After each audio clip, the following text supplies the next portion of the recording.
Depuis les années 60, le professeur Gérard Aymonin vient quotidiennement à l'herbier du Muséum à Paris. Il est devenu la mémoire de ce lieu. Aujourd'hui à la retraite, il continue de conseiller les chercheurs et les conservateurs. Le bureau, qu'il a occupé pendant 20 ans, doit aussi être déménagé. C'est l'occasion de trier les souvenirs. La première école primaire que j'ai fréquentée était à la campagne, au moment du début de la guerre. Et ensuite, je suis rentré à Paris, et puis avec mes parents, on est au Jardin des Plantes. C'était le seul endroit de verdure où l'on pouvait vraiment aller, puisque pendant la guerre, on n'a pas pu sortir de Paris. Ben, ça a été la connaissance des jardins, des gardiens, les bêtises qu'on peut faire quand on est gamin, se faire gronder par les gardiens parce qu'on a cueilli une petite fleur là où il ne fallait pas, être mis au cachot noir, parce qu'il y avait un cachot noir au Jardin des Plantes. Quelle est l'espèce végétale qui vous a surpris? Le bleuet. Alors, en dehors du bleuet, je m'intéressais aussi, bien sûr, aux fossiles et tout ce qui pouvait être regardé, y compris les oiseaux. Vous aviez quel âge à l'époque quand vous faisiez ça? Ben, c'était entre 10 et 12 ans, dans les années 40, entre 45 et 50. Tout ça, vous le rameniez à la maison? Un certain nombre de choses étaient ramenées à la maison. Ouais. Qu'est-ce que ça fait d'avoir une fleur qui porte son nom? Bon, ben, c'est tout à fait le hasard. En 1959, on passe à Saint-Jean-de-Balme, dans l'Écosse, avec mon camarade Robert Viraud, avec qui j'étais allé en Iran. Et donc, près de la petite chapelle, j'ai dit, mais tiens, il y a une orchidée, là, on dirait le fruit insectifera. On récolte quelques brins, puis on l'a laissé tomber totalement, cette affaire-là.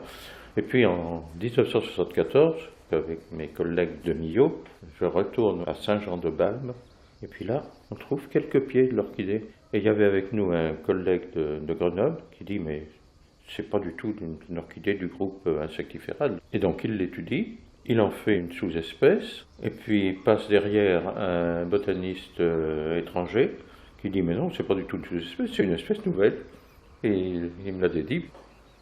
Je suis devenu naturaliste d'abord parce que j'ai fait des études de sciences, physique et naturelle à l'époque, c'était les deux, mais je me suis orienté vers les sciences naturelles. Et en fait, mes premières occupations ici dans le Jardin des Plantes, ça a été la paléontologie. Et pourquoi je me suis tourné vers la botanique? Parce qu'en 1954, il y a eu le Congrès international de botanique en France. Et comme je fréquentais l'autre aile de ce bâtiment, on m'a demandé si je ne voulais pas assurer quelques petits secrétariats. Et puis de petit secrétariat m'a demandé si je ne voulais pas diriger une excursion. Tout au long de ces années, vous partez en expédition, en mission? En voyage. Et alors, ça a duré longtemps à l'époque? Le plus long que j'ai fait, c'est Madagascar, 3 mois. C'était en 70, puis Canada, États-Unis, il va être ça comme 1959. Ensuite, Amérique centrale, en 81, et puis alors toute l'Europe. Depuis le Cap Nord, là-haut, jusqu'au Cabo San Vicente au Portugal, et puis du Cabo San Vicente au Cap Sourgnon en Grèce.